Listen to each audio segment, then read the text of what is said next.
came across a drifting ship. I took a look inside. I found a note that someone wrote that said, take her for a ride. I set a course for sights unseen, went out to open sea. To my surprise, a bunch of sailors joined along with me. Now we're sailing on the mystery ship, and all the sailors here are really hip. There isn't any cost of membership. All you gotta do is join our trip. Yeah, I'm the captain of the mystery ship, and I'm a-calling all aboard this ship. I'm really hoping that you'll enjoy it up on the mystery ship. So bring a friend and come along with us aboard the mystery ship.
Well, good evening, my friends. Good evening, sailors out there. How are you all doing? Hope you're doing wonderfully. This is your brother Zoe, checking in this lovely Friday evening. It is show number 497. 497 people. I can't believe we have... I just can't believe we've made it thus far. It's amazing. We've made it that far. How y'all doing? I've got to give a rounding applause and ringing of the bell to our champions, our brand new champions over there at DLive. They are, you know what I like about them is they're celebratory, but they're not the rub your nose in it type of winners. It is a wonderful thing to see. You know, they have that little bit of a we bad, but they're not the type that just says, look at us. They're groovy. They're groovy people, and that's what makes them so much fun. Just taking a quick peek around the horn to make sure that I'm live everywhere I am supposed to be live. Apparently, I am live at Rumble. That's a wonderful thing. Beautiful there. Are we live at... we are live at Pilled Foxhole. That's fantastic. Wonderful to see the folks populating that platform over there. Let's get a quick gander. Let's get a quick gander over at YouTube, where I've recently been reinstated. They've taken away my black mark, and I am now allowed to broadcast over there one more time. Well, it apparently I am live over there, and it says that there's somebody watching. So whoever that person is, I freaking love you. Thanks for being there. Thank you for being there.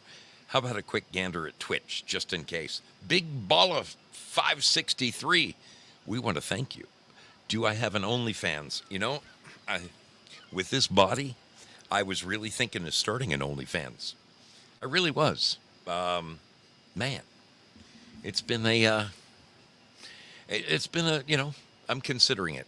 I want to see how well Only Spuds does, and depending on the financial gains over there, perhaps I will consider doing an OnlyFans. But thank you so very much. It would have to be on Friday nights too, because apparently that's the night that I offend the most people. Hey, it is great to have all of you here. Let me fix something very quickly. Bear with me for 30 seconds.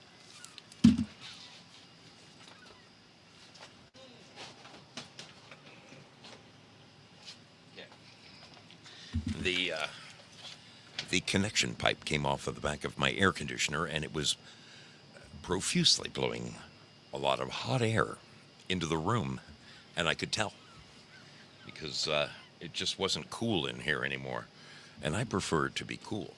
I prefer it to be cool. All right, let's get over and say some hellos to our champions. To the champions!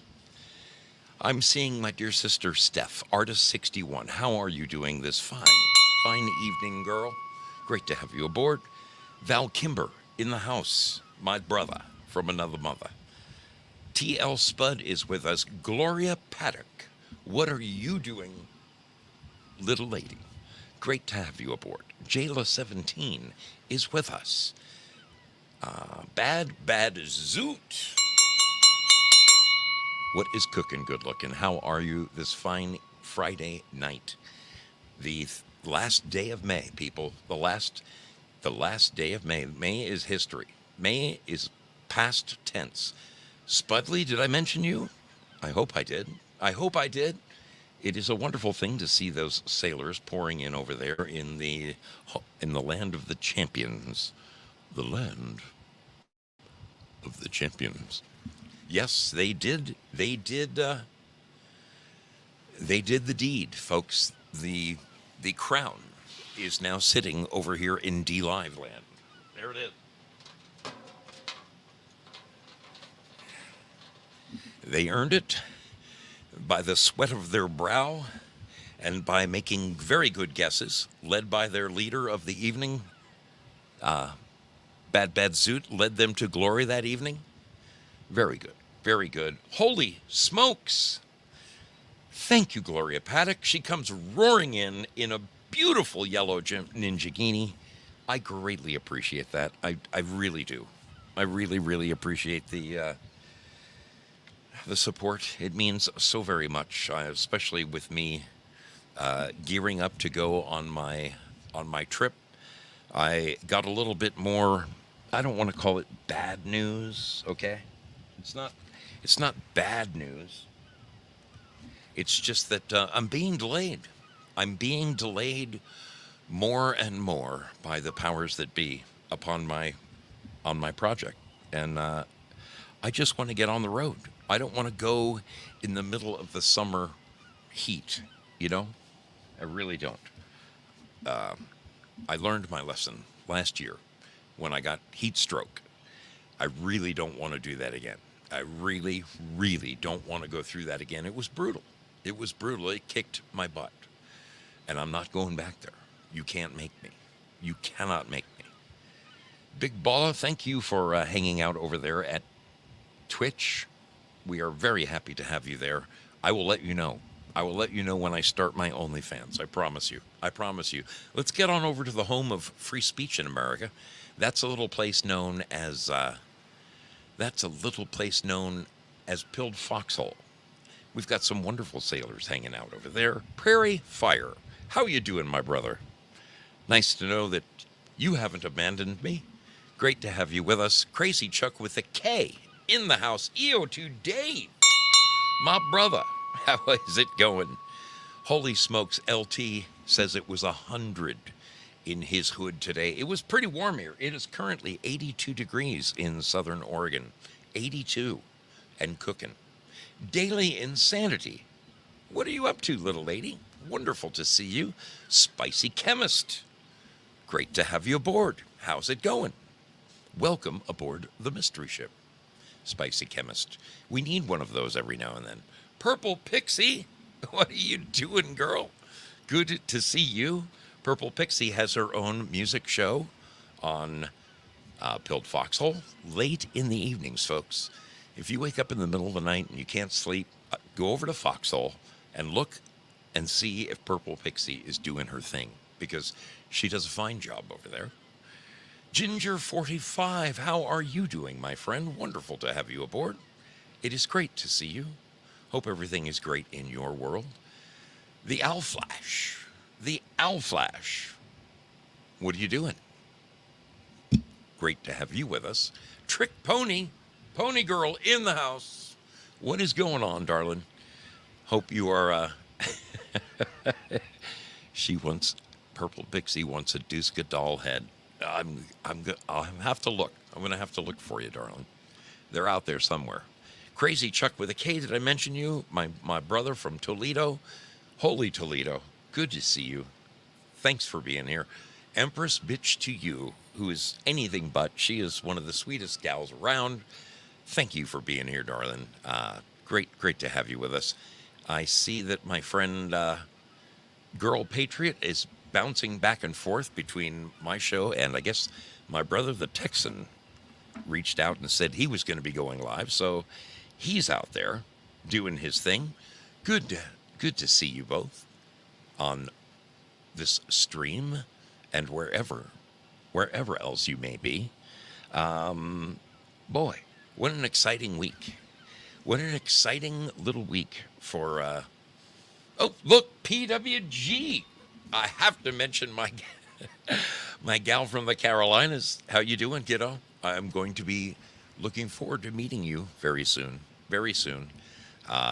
Let me quickly explain. Let me explain that I'm being delayed. I am being delayed in departing. I'm arguing. I am seriously throwing stones with my own company. I am this close.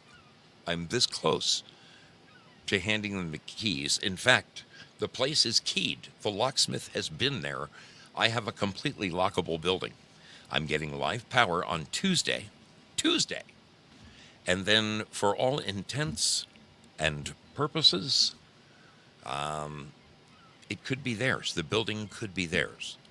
I do have to pass final inspections, and to get that, there's a number of things we have to do. We have to do a HVAC startup, and there needs to be, boy, you wouldn't believe the electrical in buildings these days. We have a giant building with 800 amp service, and there are no light switches in the building. The entire lighting throughout the whole building will be run by an app on your phone. Each and every room has a wireless receiver, and with your phone you can turn the lights on, you can dim the lights, you can turn them off. There are no light switches. It's the craziest thing I've ever seen. You know what? I know that time marches on, and I know that new technology is there for the taking, but, you know, 2 years from now, maybe 3, this lighting system is going to be either obsolete or yesterday's news. So, what is wrong with a light switch? That's what I want to know. What's wrong with the good old ever-loving light switch? You turn them on, you turn them off. Like Duska right here. Duska. Turn her on, turn her off. Wax on, wax off. I can change her color. I can change her color from here. Although it all looks the same. Isn't that strange? It all looks the same on television. That's red, believe it or not. Oh, that's rose. This is red. That is glowing red. Glowing red. Anyway, that's about as exciting as I want to get with technology, okay? That seriously, that's all I care about. I either want the lights on or the lights off. Will he fix it? What are you doing? Yes, smart lights. I don't know how smart they really are. I really don't. I don't want to know. I don't want to know. All I know is that I can't get my excavation contractor back there because he's busy on another one of our projects. And until my excavation contractor comes, I can't pour my concrete sidewalks. And once I have poured my concrete sidewalks, then we can put in the fencing and the gates and finish the place off. So one guy holds up the next guy, holds up the next guy. And what my company is telling me is, well, you are way, way, way ahead of schedule. Okay. We've got other projects who are barely hanging on to their schedules. They're not going to make their turnover date if they don't have the people there right now. So just cool your jets, hang out, and we'll get them to you eventually. I mean, that's all well and good, but I killed myself to turn this job over early. And now I can't reap the rewards of busting my ass for the last 7-8 months. I mean, I was 4 months ahead of schedule. By the time they get around to finishing me off, I'll be 3 months ahead of schedule. I wanted to be on the road.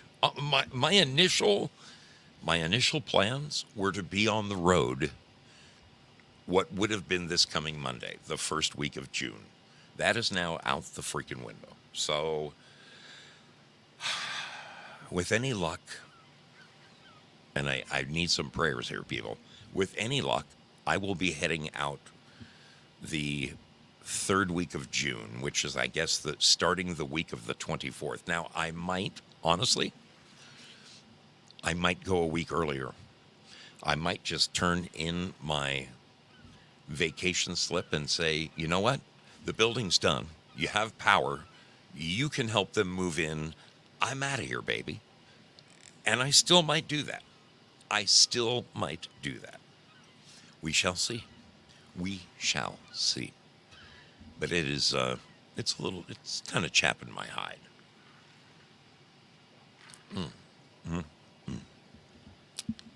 Zoomer. Zoom. Good to see you, my friend. Great to have you aboard. How are you doing? How goes the battle? Yes, the best laid plans of mice and men. You nailed it, brother. You freaking nailed it. I'm going to take a quick peek over at YouTube and see if anyone has shown up over there. Hey, we got Let's Go Brandon holding down the fort. Good to see you, Brandon. Hope everything is groovy. And apparently there's others watching. They're just not saying anything right now, but that's okay. I'm glad you're here. I am glad you're here, Brandon. Good to have you aboard. Good. So we have people watching at every single platform, all 5 platforms. I have something cooking. That is a beautiful thing. That's a beautiful thing. Speaking of beautiful things, do you know what happened? Let me share this with you. My daughter has made the top 10, okay? She has made the top 10. Let me get this on the screen. Thanks to your help, people. Thanks to your help and no one else's help. My daughter, Ashley, is in the top 10. Now, this time, on June the 6th. On June the 6th, that's the cutoff. Do you see this right here? Voting for the top 5 ends June 6th at 7 p.m. Pacific Standard Time.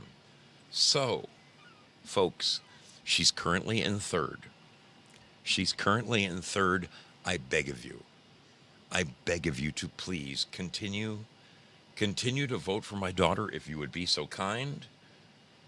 Whoopsie. Control A, Control C. Here we go. Control V. Bingo. There it is. I'm dropping the link. In each of the platforms. If you would be so kind to take half a second, just take half of a second. It doesn't cost you a penny. It doesn't cost you anything. You can vote for my daughter. If you would vote for my daughter, it would mean the world to me. I'm so excited. She whittled it down from 50 people. It got down to 25. Then they took the top 15. Now they're in the top 10. They're by next Thursday, it's going to be the top 5. The winner the winner who is chosen to be on the cover of the magazine gets $20,000. $20,000. This kid needs it so badly. She really does. Oh, it would be so wonderful. It would be so wonderful if you guys wouldn't mind voting for my little girl there. It would really help me out. Thank you for those of you who have. I know that a great many of you have, and I love you for it. Thanks for being so kind to your brother Zoe and his daughter. Let me drop the link over here. Control V, there it is. Okay, that was the last place I had to drop it. That was over at YouTube. So, my daughter is in third place. Things are looking up. Things are looking up. She needs to make the top 5. 1 week at a time, people. 1 week at a time. Now, speaking of 1 week at a time, it has been a week since we checked in on Mrs. Zoe. It's been a week since we checked in on Mrs. Zoe. Do you know what happened to Mrs. Zoe? Well, folks, she made it. She made it to her destination. Whoops. What's going on here? How come?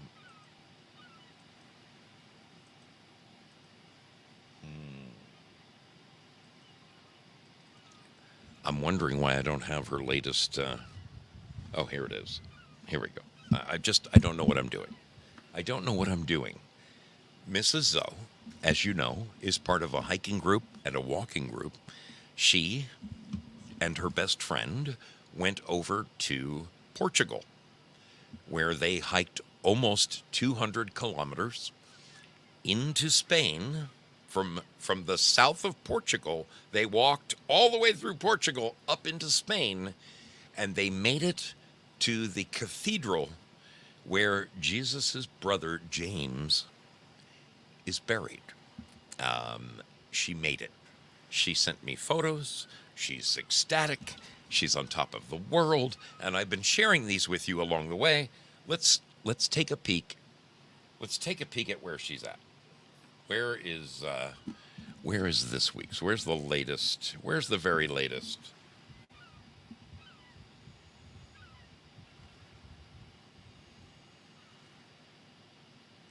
Okay, I'm closing up on it. I'm closing in on it. Closing in on it. Okay, I think you saw this. I don't think you saw this. Okay, here they are.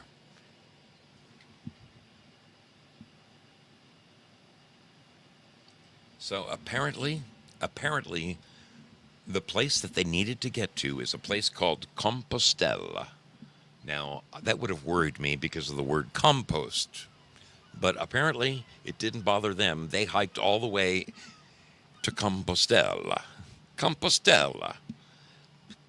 This is some of the things they saw on the way along her trip. Let me adjust this on my screen so you can see the whole picture, because last time I really messed this up. I want you to see what I'm seeing. There we go. These are her pictures from Portugal and Spain. So these are some of the things. What I love about over there, the bridges and everything is so freaking old. It's so old. Let's see. This is some of the paths that they walked through. Look at these beautiful paths out in the middle of nowhere. This is, I can't come. That's her friend Michelle right there. So there they are. This is the cathedral.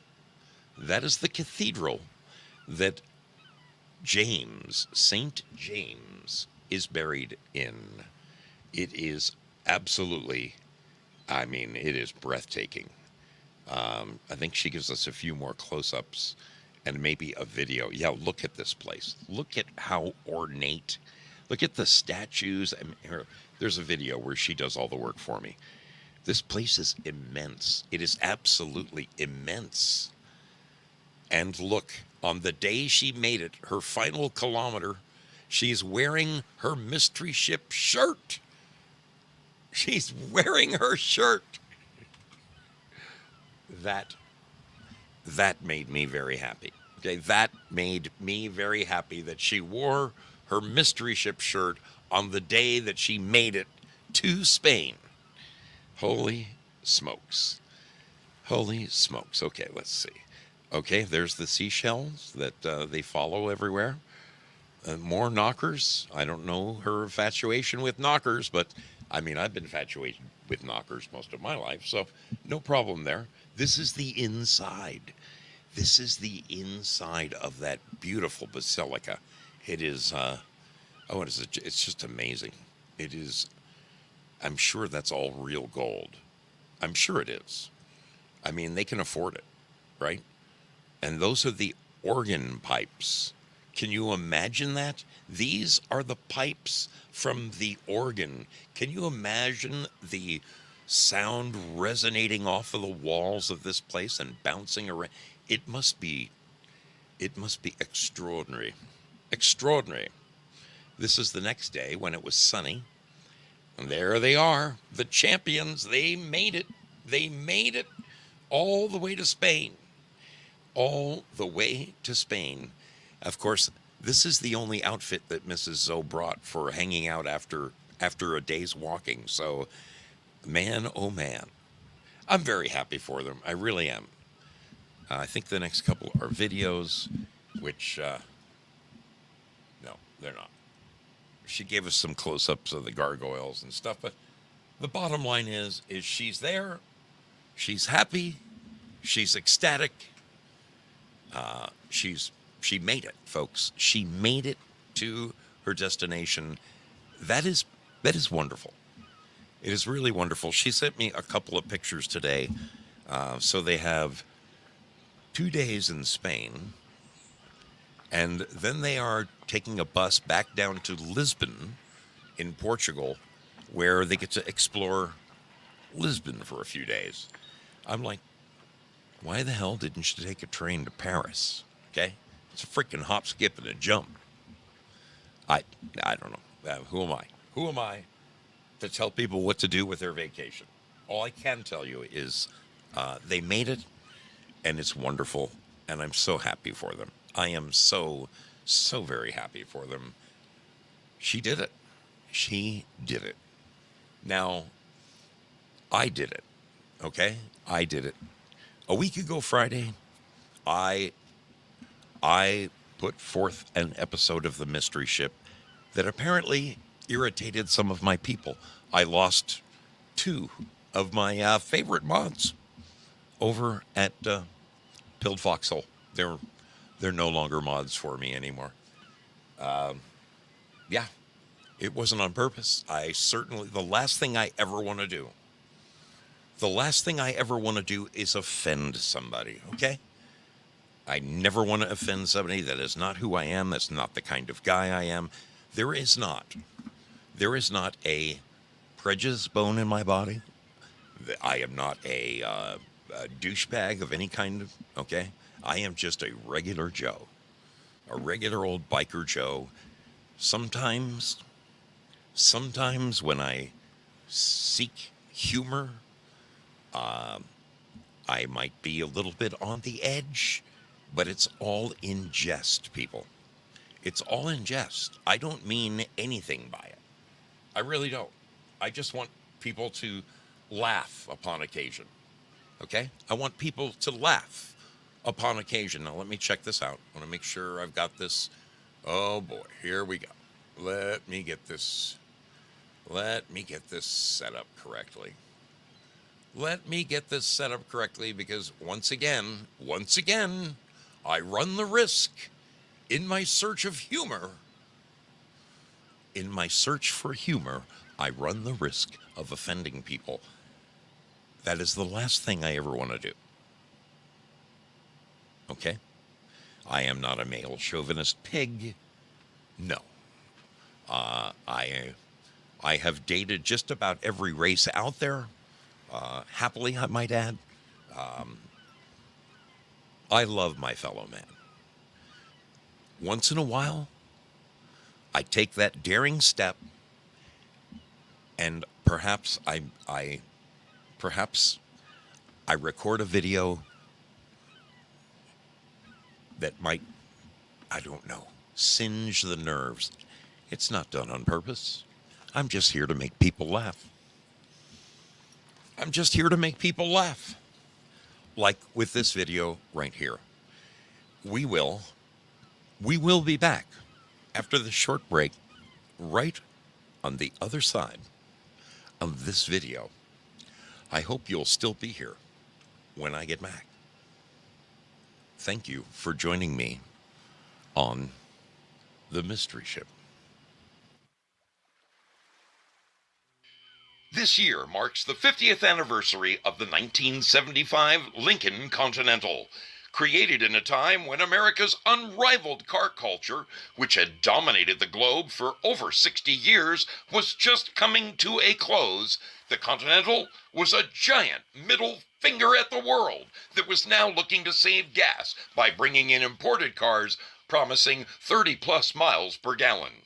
With its boxed shape, laughing at the laws of aerodynamics, it lumbered through the atmosphere, requiring unbridled amounts of horsepower, averaging a mere 9 to 10 miles per gallon, that is, if it was going downhill with a tailwind. The most luxurious of all the Continentals was, of course, the White Privilege Edition, which boasted a 460 cubic inch mill blasting out an amazing 365 horsepower. It was the very height of American luxury for its time. With a top speed of 125 miles per hour, the 6,669-pound vehicle required disc brakes at all four wheels just to slow it down, a feature only seen on Ferraris and Jags of the day. Its creature comforts included things like opera windows, reading lights for every passenger, cigarette lighters in every corner of the vehicle, and a powered antenna for the radio that included the very latest innovation at the time, a cassette tape player. The dash, with its resplendent sumptuosity, featured real imitation burl wood. The driver could adjust both side mirrors right from the command console. With its four-note horn barking at passers-by, observers would merely stare at the rolling opulence of the White Privilege Edition as it went by, literally wishing that someday its utter lavishness could someday be their very own. The truth of the matter is, not everybody can afford to drive one of these. You know, at 10 miles a gallon, gas approaching $5 a gallon, it's just not for everyone. You have to be kind of a arrogant prick to drive one of these. And I fit the bill. One thing's for sure, you sure don't see a whole lot of them on the road.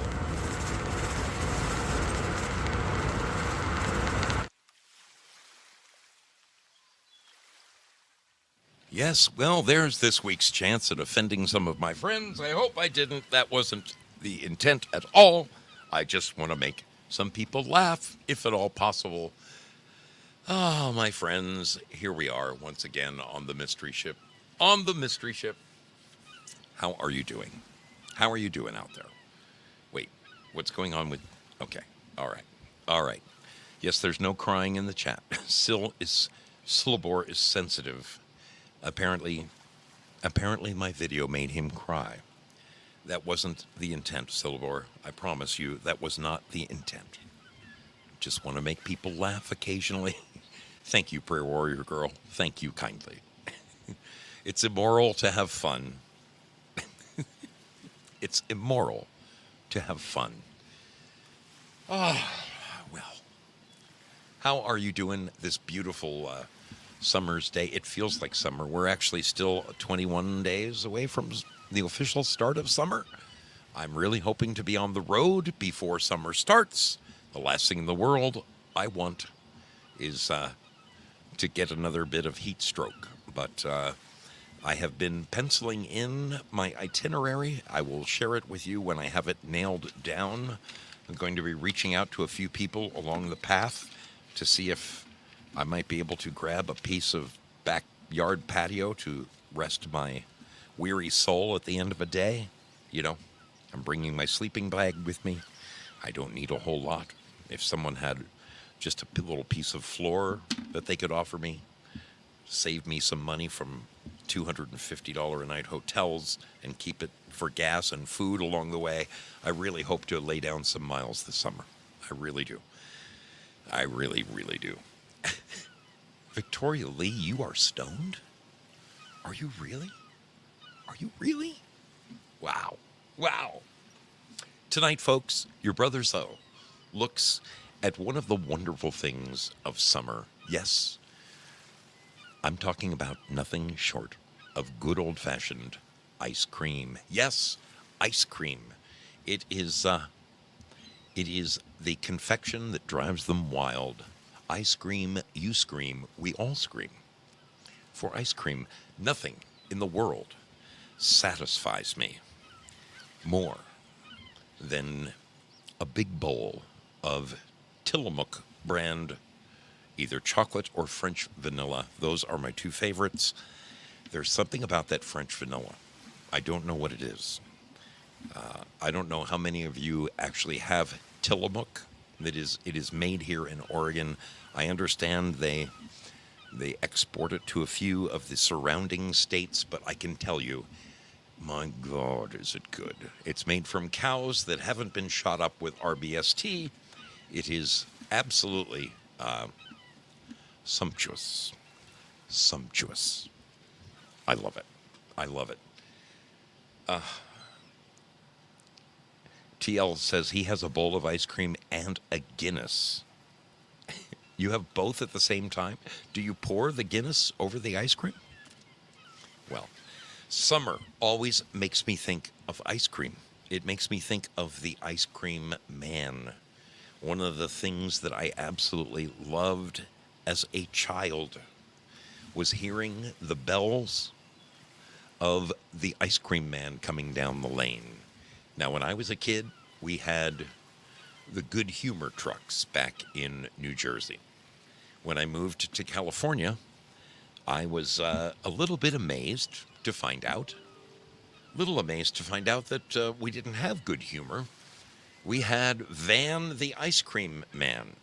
Now, Van the Ice Cream Man in my neighborhood drove like a 1953 GMC mini box truck, not the great big behemoths that you see them cooking street meat out of. No, no, no. This was like a box version of a mail truck, just big enough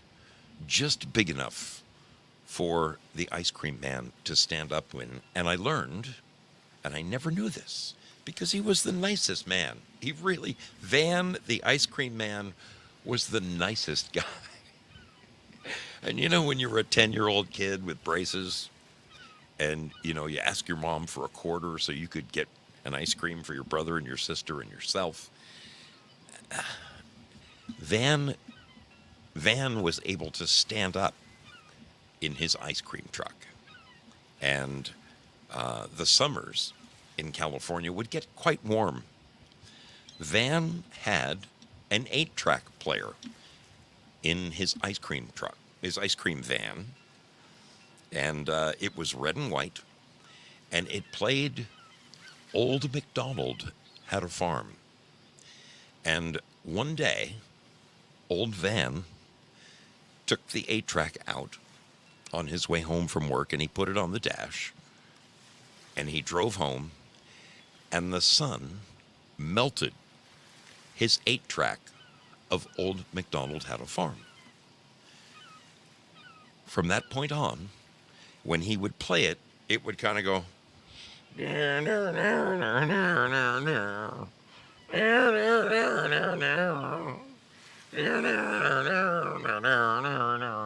It was all warped and garbled, but he still played the devil out of Old MacDonald Had a Farm.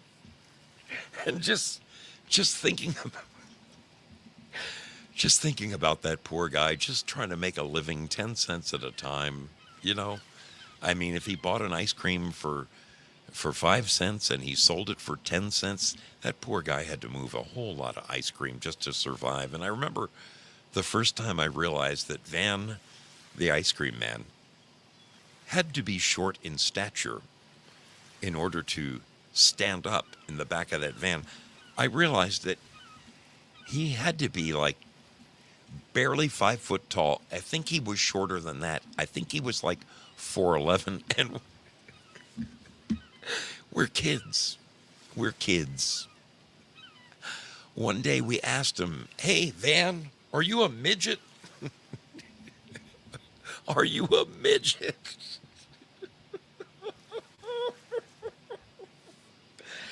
So rude. But, you know, you're just a little kid. You don't know any better.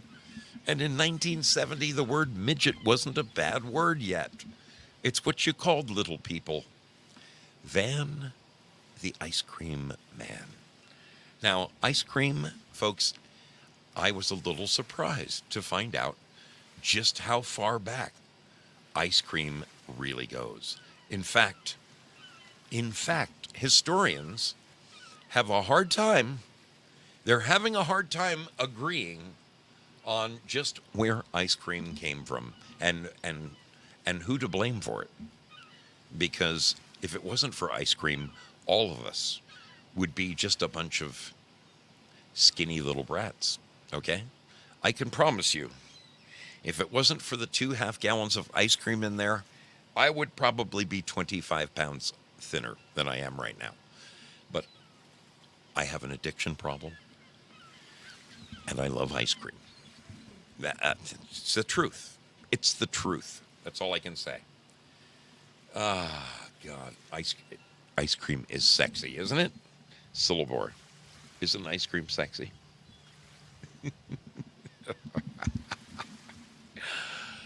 Oh, it's no sexier than hot dogs, but it's close.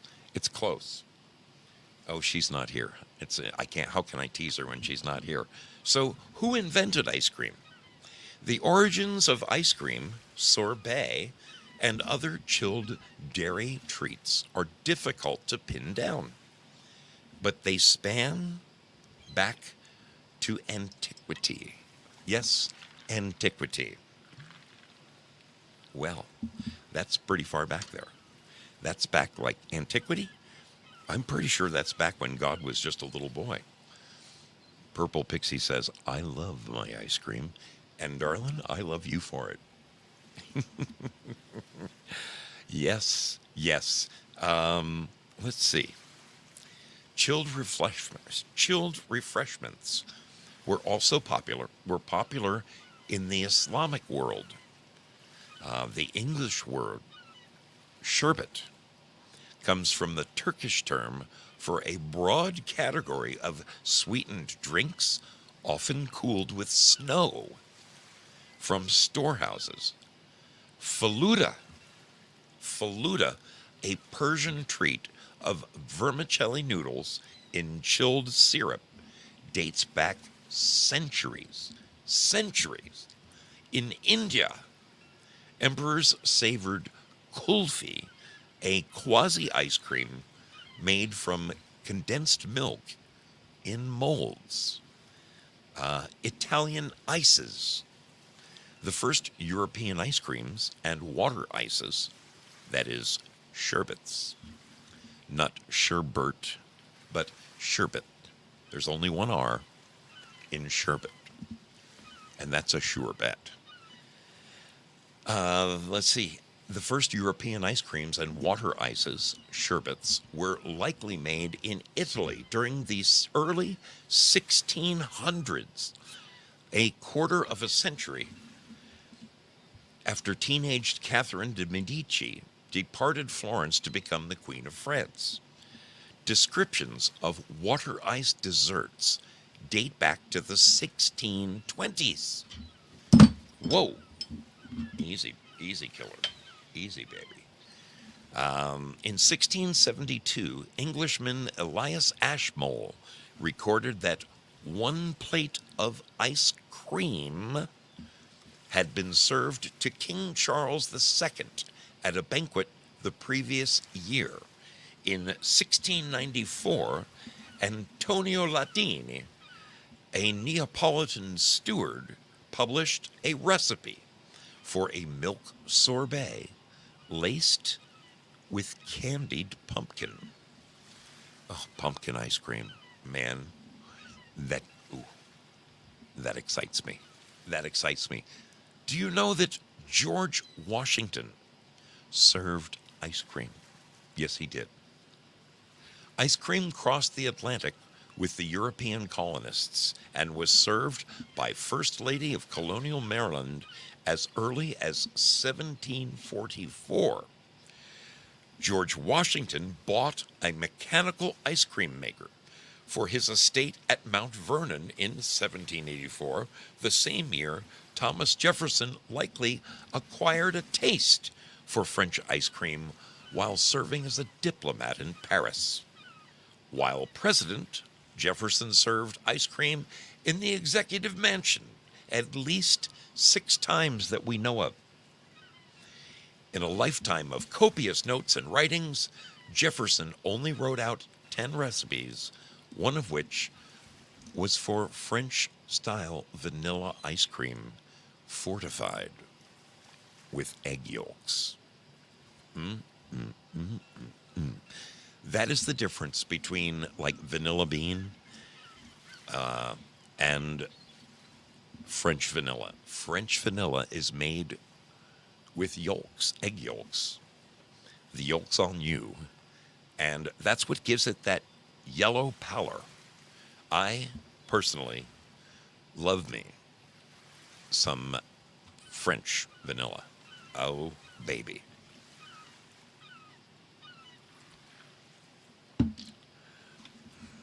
Especially when they get that tongue going. By the late 19th century, America was a hotbed of ice cream innovation. A Philadelphia pharmacist mixed the first ice cream soda in 1874. The ice cream sundae dates to 1881, with several Midwestern towns claiming to be the site of its invention, its name likely coming from the blue laws that banned the sale of soda drinks on Sundays. Can you imagine not being able to drink a soda on Sunday? Heaven forbid. Heaven forbid. Let's see. The first edible ice cream cups were patented in the 1880s, around the same time that milkshakes, originally promoted as a health drink, became popular. Can you imagine that milkshakes were touted as a health drink? Like, oh my goodness. I would be so rotund, it wouldn't be funny. But I'd be the healthiest guy you ever saw in your life. Now, the waffle cone rocketed to fame when introduced at the 1904 St. Louis World's Fair. And the popsicle was right on its heels. The popsicle, the famous popsicle, was patented in 1923. Folks, we're talking 101 years ago. That's how novel ice cream really is as a confection, as a frozen confection. Both Dairy Queen and the Carvel Company claim to have developed its first soft serve ice creams in the mid-1930s, while frozen yogurt was a latecomer, introduced in the 1970s. I'm sorry. Frozen yogurt pales in comparison to ice cream. I mean, they're not even in the same zip code, okay? Not even freaking close. Today, ice cream and its frigid cousins, and I dated a few of them, are known and loved worldwide, even imported to Antarctica, where a Frosty Boys soft serve machine is a famous focal point for the scientists who work at McMurdo Station. Can you believe it? Now, an interesting thing that you might want to know is that for the brief period known as Prohibition, during Prohibition, ice cream sales rocketed. They rocketed. Yep. Ethel, if we can't get drunk, we may as well get fat. When Congress passed the Volstead Act in 1920, prohibiting the manufacture and sale of alcoholic beverages in the United States, the law nearly decimated the alcohol industry, but it helped give the nascent ice cream business a sweet boost. Between 1919 and 1929, federal tax revenues from distilled spirits plummeted from $365 million to less than $13 million, according to U.S. Treasury Department. The few breweries that survived at the end of Prohibition in 1933 did so by pivoting, producing everything from ceramics and farm equipment to American cheese, candy, and malt syrup. Iconic breweries, such as Anheuser-Busch, turned in part to ice cream production. How do you like that ice cream? How do you like your Anheuser-Busch ice cream? Tastes a little bit yeasty, don't you think? Anyway, wow. As men sought alternatives to having a drink at the local saloon, many ate ice cream more often, wrote Ann Cooper Funderburg, author of Chocolate, Strawberry, and Vanilla, A History of American Ice Cream, driving an estimated 40% growth in consumption between 1920 and 1929. They didn't call it the Roaring Twenties for nothing, people. They freaking loved their ice cream. Oh, rum on top of ice cream, rum poured on top of vanilla ice cream. Val Kember, I'm telling you, baby. Ooh. The Anti-Saloon League, the most powerful lobby for prohibition, eagerly supported the dairy industry, trying to take credit for the growth of ice cream market. It's believed that this large increase in ice cream consumption was due in large degree to the fact that men with a craving for stimulants turned readily to this refreshing and palatable food, reported the organization's yearbook in 1921. The more ice cream that's used, the better it is for consumers and producers of milk. Other factors driving ice cream boom included the expansion of soda fountains, improved methods of refrigeration, and innovations in ice cream production.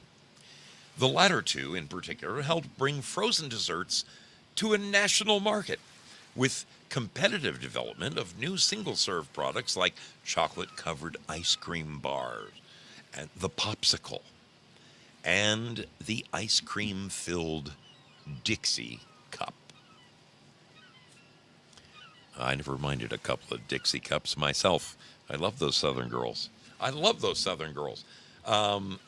Soda fountains. As sugary drinks became America's favorite alcohol replacement in the 1920s, companies like Coca-Cola grew into behemoths, and soda fountains replaced saloons as the place where people congregated. The New York Times estimated that the U.S. had more than 100,000 soda fountains, most of which were situated in drugstores, with $1 billion in sales. Folks, $1 billion in sales in the 20s? You're talking about some big freaking numbers right there, okay? That is, in the words of our immortal President Trump, that's huge. It's huge, okay? Huge. Ah, boy. The surge in ice cream's popularity during Prohibition coincided with the development of more efficient means of refrigeration at both soda fountains and private homes, as well as less labor intensive methods for making ice cream. Countertop freezers allowed busy soda fountain operators to store large quantities of ice cream, but the process of making it using a manual crank could be an arduous task.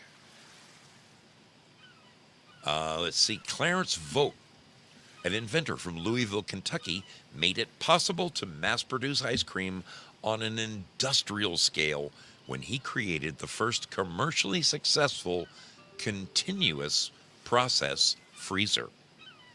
Vogt's machine allowed the ingredients to be poured in at one end and the ice cream came out the other end. Isn't that we need those kind of machines for everything. Just pour the stuff in here, give me the good stuff out the other end. Ah, boy. Let's look at some of the big companies that we know of, huh? I have to interject with another story here. I love telling my little stories. My mother used to share with me when she was a kid and they would be on their way to school in the morning. Oh, shit. What did I do? When they would be on their way to school in the morning, back in those days, in the 40s and the 50s, milk was delivered by milkmen, typically in 1-gallon glass jars. It had a paper foil cap on it. Believe it or not, I am just old enough to remember the milkman. I remember us getting milk delivered to my home in New Jersey when I was just like 4 and 5 years old. My mom used to ask me to bring the milk in. Albert, will you bring in the milk off the back porch? Now, but my mom shared with me that when she was a child and they would walk to school, that when the milkman would leave like 3 gallons of milk on somebody's doorstep, that in the winters it would freeze. And that the cream separated from the milk. Cream, they say cream always rises to the top. So the cream would gather at the top of the glass milk jug.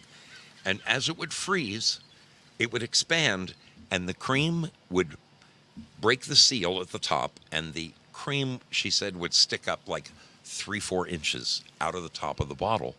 She said that she and my Uncle Ted would be walking down the road on the way to school and they would look over and they'd see like 3 or 4 gallons of milk with the ice cream sticking out of the top.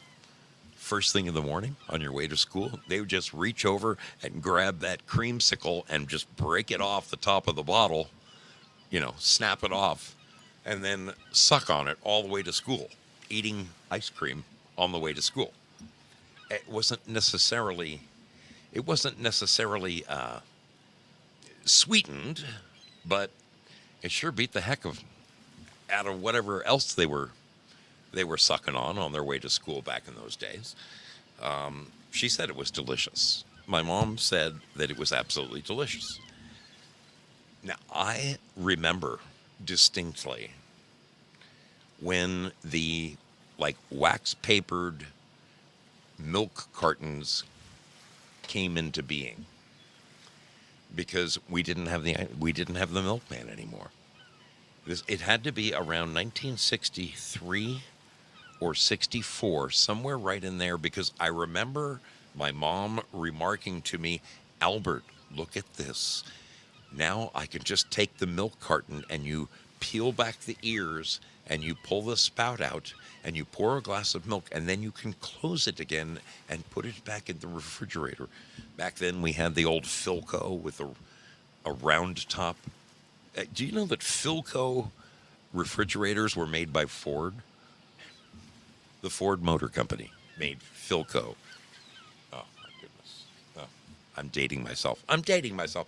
But I'm telling you, I'm telling you, sucking on that cream on the way to school, it had to be fun. It had to be delicious. What? Lynn Winter says, when I was a kid, my grandma froze the ice cream in a wooden bucket that had a steel bucket inside and a heavy-duty hand crank the ice cream. Well, well. So I I remember the first time that I hand made ice cream it was over at my dad's boss's place. We took vanilla, we took all the ingredients, and we added raspberries to it. And I was the guy on the crank. And I'm not kidding you. All I remember from that afternoon is cranking until my arms hurt. Cranking until my little 10-year-old arms hurt. I cranked and I cranked and I cranked and I cranked. I remember there was a great deal of ice and a great deal of salt involved. I do recall that for my efforts, I was the first one to be served the raspberry ice cream, and I will tell you, it was out of this world. It was phenomenal. I loved it. Sigurd says, yeah, but everything was in black and white back then. You're funny. You are a funny man, Sigurd. You're a funny, funny man.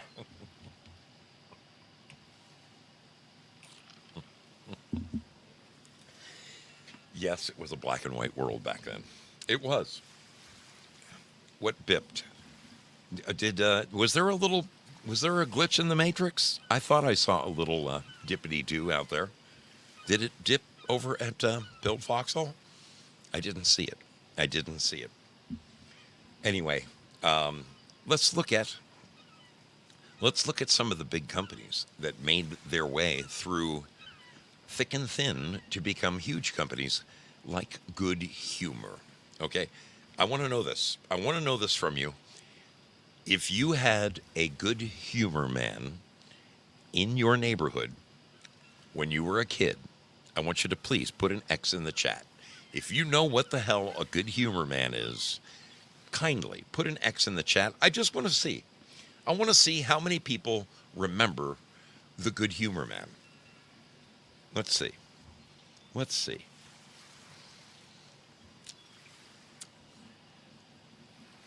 All right. Looks like we have a few. Yeah, Spudley remembers him. Bad Zoot, Ginger 45, Lynn Winters, Miss 320, Artist 61. They all knew the Good Humor man. Very good.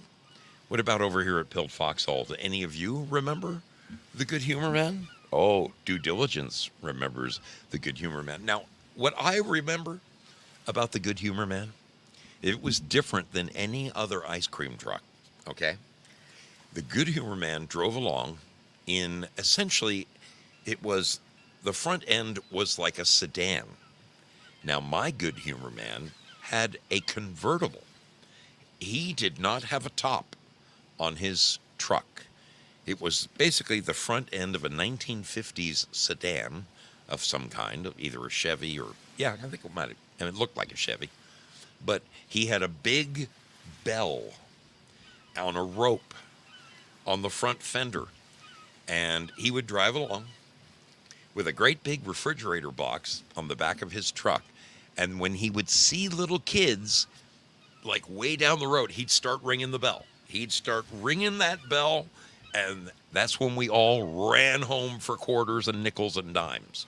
Mom, I need a nickel! The Good Humor man! Oh, my goodness. Oh, my goodness, those were the days. And he would get out. He was in a complete uniform with a tie. My Good Humor man wore a uniform with a tie, all white uniform, and he had one like a white policeman's hat on with a black brim. This guy was pure class, okay? Pure class. And he would come around the back And depending on which frozen confection you chose, there was a door about this big on the side of the ice cream of the refrigerator on the back, and he would open up the little door. What is it you want? A toasted almond? And he would reach inside there. He'd come out. Oh nope, that's a fudge sickle. Hang on a second. Oh, there you go, a toasted almond. Oh my goodness, a toasted almond. There is something to be said about Good Humor ice cream. I loved the Good Humor Man. And then, of course, the last time I ever saw a Good Humor Man was in 1969 when we moved to California, and I never saw him again. Because as I explained to you earlier in the broadcast, when I moved to California, we had Van the Ice Cream Man with the warped version of Old MacDonald Had a Farm playing on his little speaker on the front of his little minivan. The Good Humor Man. So Good Humor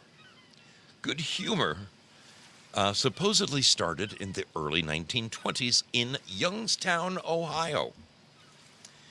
Let's see. Yes, Youngstown, Ohio covered most of the country by the 1930s. In 1961, Good Humor was acquired by Thomas Lipton, a subsidiary of the Unilever conglomerate. Lipton, of course, being the famous tea company.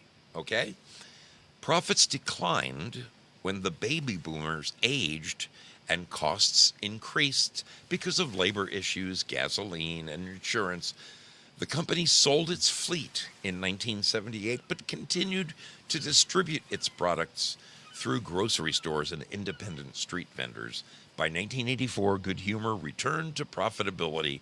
Starting in 1989, Unilever expanded Good Humor through its acquisition of Gold Bond ice cream that included the Popsicle brand. Yes, the ever-loving Popsicle. 4 years later, Unilever bought Klondike and the Breyers Company.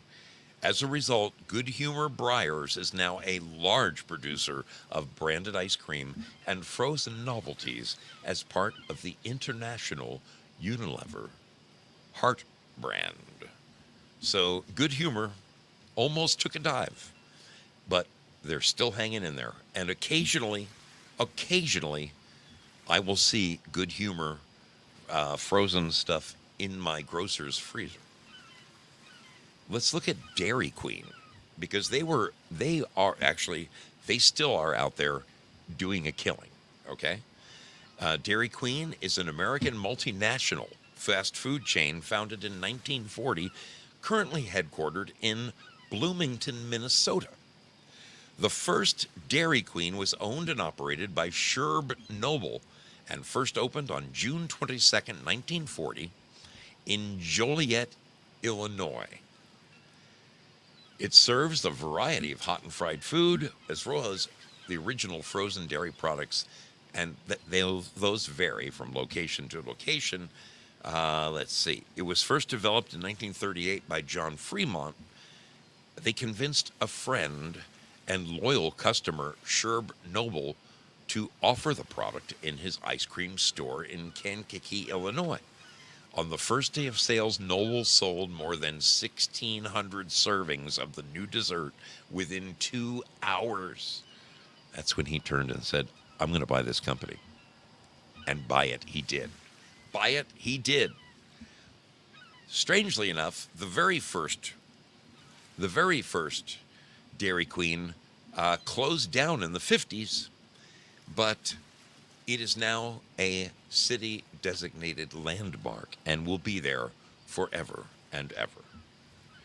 Since 1940, the chain has used its franchise system to expand its operations globally. The first 10 stores in 1940 run grew to 100 stores by 1947, 1,446 stores in 1950, 2,600 stores in 55. Wow. And now they are open in Canada.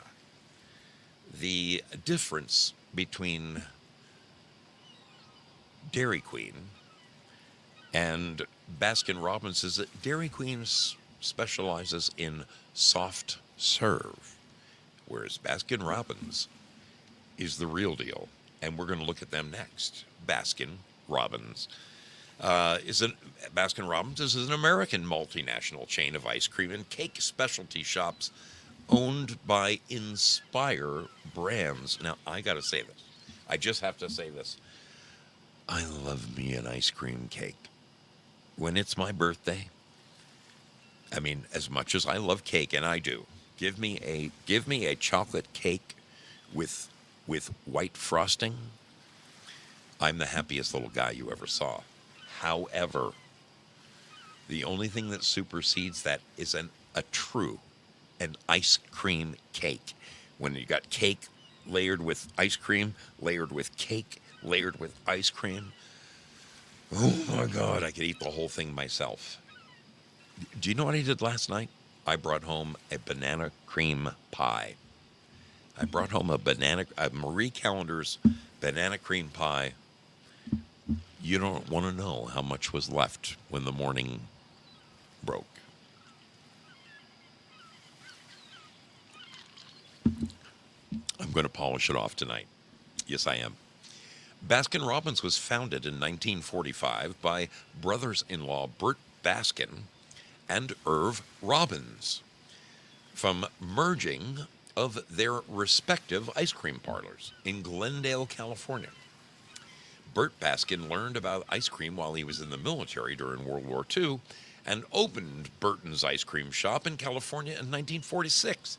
Irv Robbins managed an ice cream counter in his father's store as a teenager, and in 1945 used $6,000 to open Snowbird Ice Cream in California.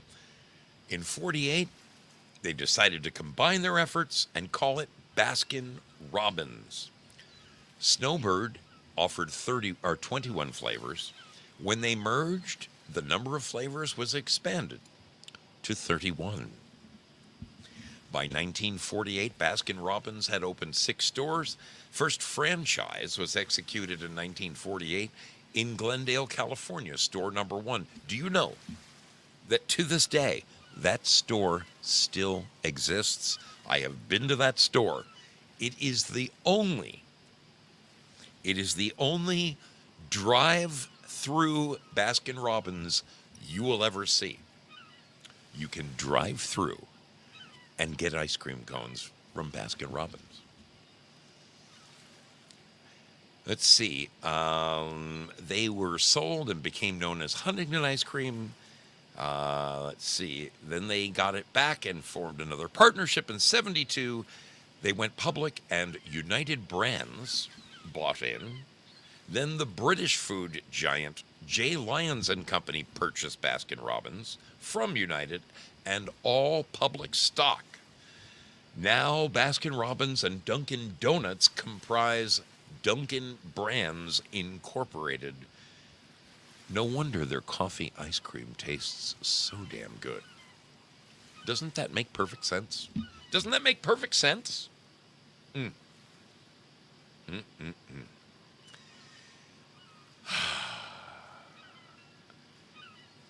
Barack Obama used to work at a Baskin Robbins serving ice cream. Well, how about them apples? Now, there's another ice cream company out there. For those of you on the East Coast, you're probably more familiar with Carvel. Carvel is another lovely ice cream company. I personally have no problem with Carvel. 1936, Carvel purchased the pottery store and purchased a pottery store and converted it to a roadside ice cream stand.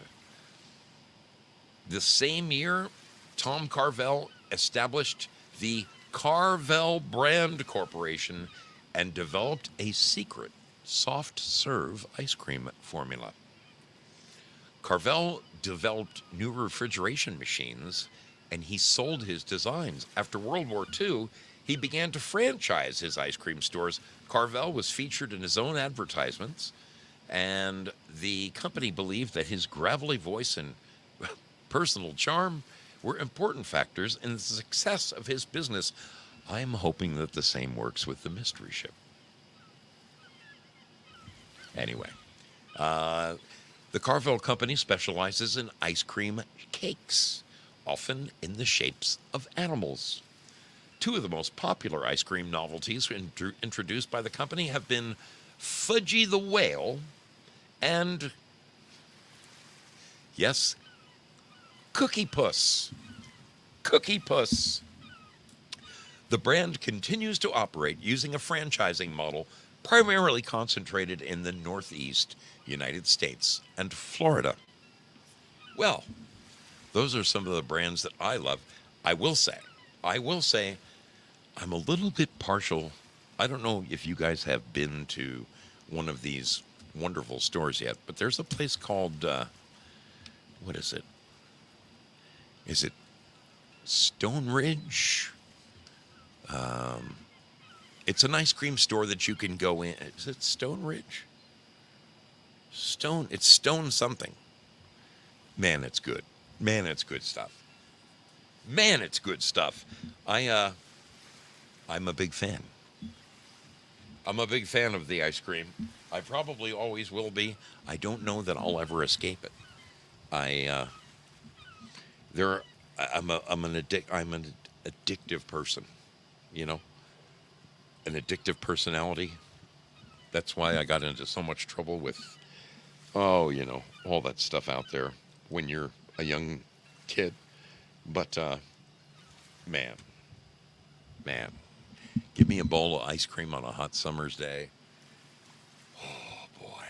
Oh boy, it's a delightful thing. It's a delightful thing. Speaking of delightful things, I've got a little videotape for you. I hope that this delights you. We will see you on the other side of this break, where I might just open up the phones and ask you what your favorite brand of ice cream is, or favorite flavor of ice cream is. We'll be right back after this, my friends.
Well, I have to laugh because over at D Live, the home of the current champions, they have this thing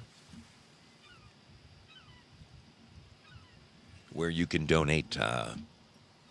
You can donate a lemon, you can donate an ice cream, you can donate a diamond, and so on and so forth. And let me tell you, they just donated a whole bunch of ice cream over there. It makes me, I'm yearning. I may have to have some ice cream with my, I may have to have some ice cream tonight with my banana cream pie. What's left of it? If there's anything left. If there's anything left. Okay, let's take a second. Let's just take a second here. We only have a few minutes, but I can do this. We can do this. We can do this right here.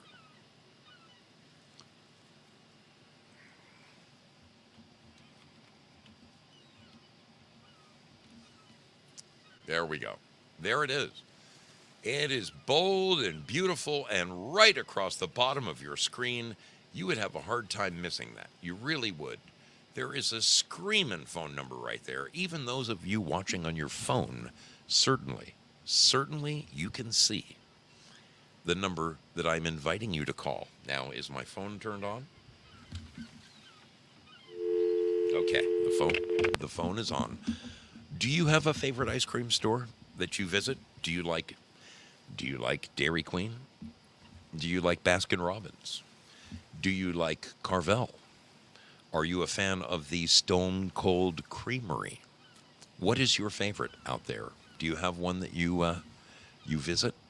I can tell you that at each different one, I have a particular favorite. I am very partial to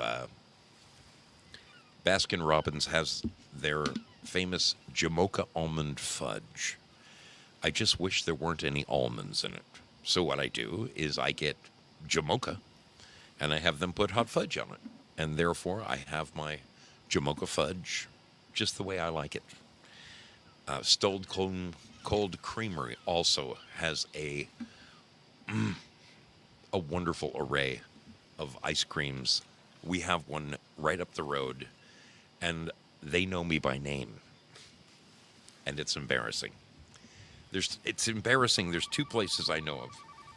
And when I walk in the door, yeah, I'm just like Norm on Cheers. Everybody screams out, "Ow!"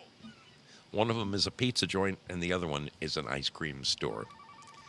We're about to find out how much T.L. Spud enjoys his ice cream. Spudley, is that you? It's me. Aha! Tell me, my friend, are you a bit of an ice cream junkie? I can't. Okay, I love good ice cream. My problem is that I'm lactose intolerant. Oh, God did not bless you. No, I can do small amounts of ice cream. Oh, okay. But I love really good ice cream. And my favorite ice cream as an adult, as a grown-up, put my own pants on just by myself like a big boy. My favorite ice cream now is a good vanilla bean. And Tillamook, the French vanilla Tillamook, it just has that butter. It's just amazing. It's just a Tillamook. I'm telling you, I have a friend in Texas, and he just started getting Tillamook, and he won't eat anything else. Dude, Blue Bell. He won't. He's just like, no. It's Tillamook. Everything. The cheddar, just Tillamook is great. Company. It is hands down my favorite store-bought brand. No question. I have Tillamook vanilla bean in there right now as we speak. But have you tried the Tillamook? What is it? Caramel waffle cone thing? No, it's half chocolate. I haven't. It's half chocolate, half vanilla, with this caramel swirl in it, and there's broken pieces of ice cream cone in it that have been dipped in chocolate. Dude, I love that. Dude. Okay, so I grew up at. You're like my sister's. Basically, okay, I'm like a few years younger than you, right? So I grew up in Southern California. I was born and raised in California, and I lived in Northern California for 5 years, but then we moved back down, and I basically grew up in Southern California after being born there. And Thrifty ice cream was the thing, and it was like 15 cents. For a triple.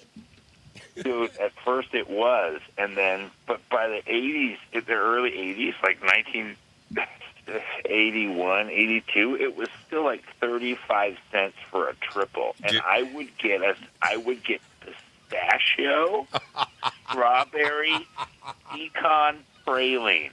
Oh. That was the order. Pistachio, strawberry, pecan, praline. I'm telling you, you eat that pistachio. Oh, yeah.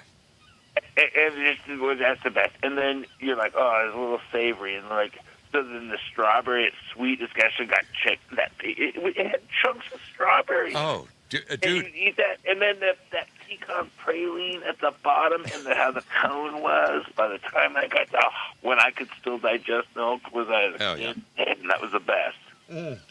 Dude, I mean, you are reminding me of being a kid, because when I was a kid on my Stingray bike, I only had to find one lousy Coke bottle, and I could get 10 cents for it at Dale's, the grocery store, and ride on over to Thrifty Drug, and for 10 cents I got a double scoop. Oh my God, dude, you are bringing me back.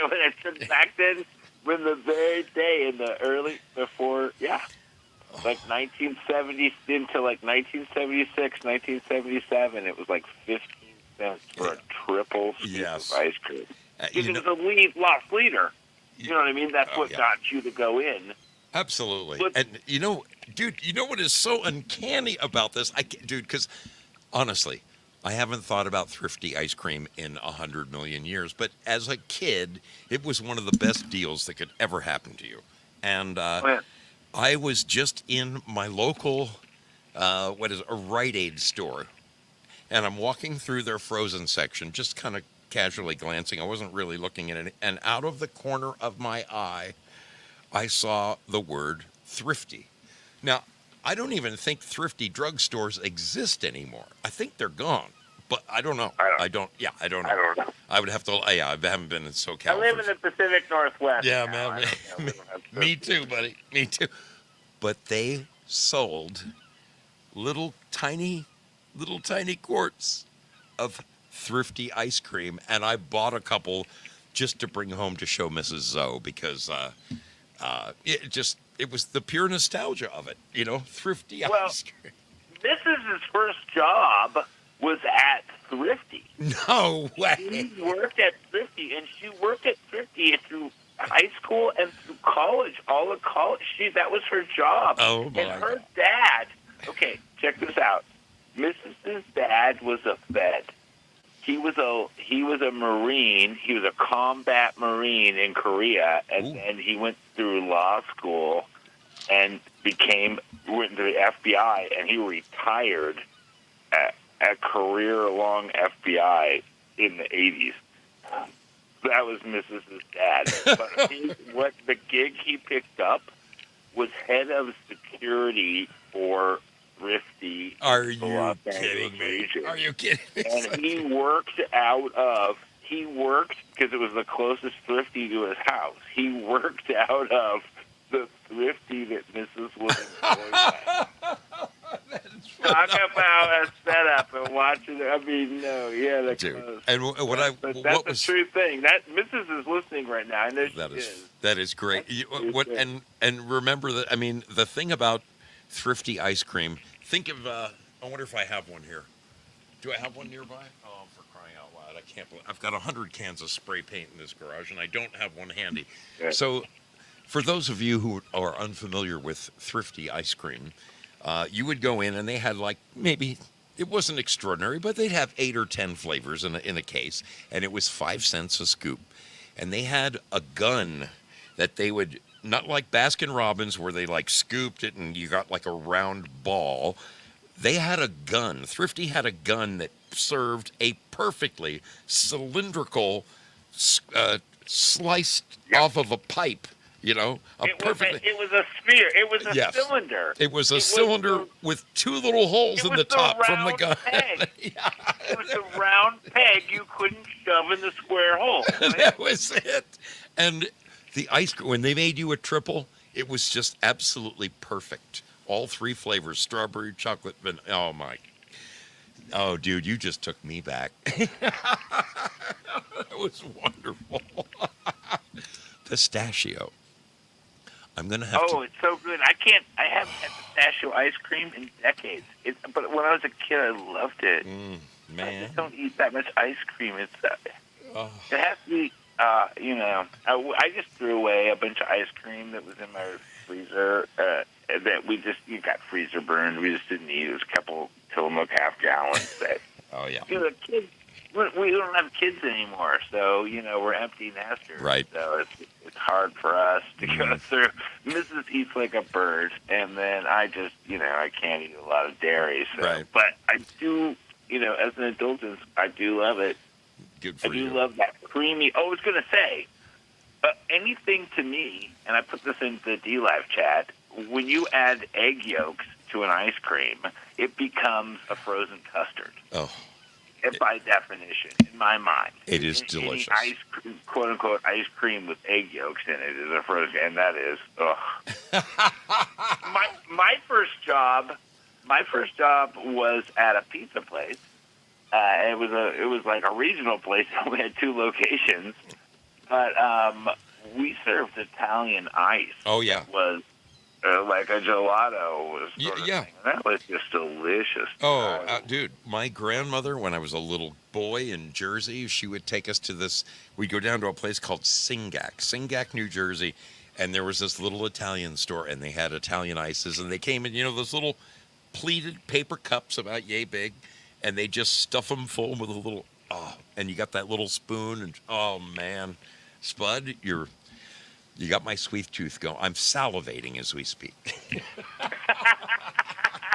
Well, I don't want to be blamed for any future weight gain. This is not food advice. It's not nutritional advice. I'm not a licensed nutritionist.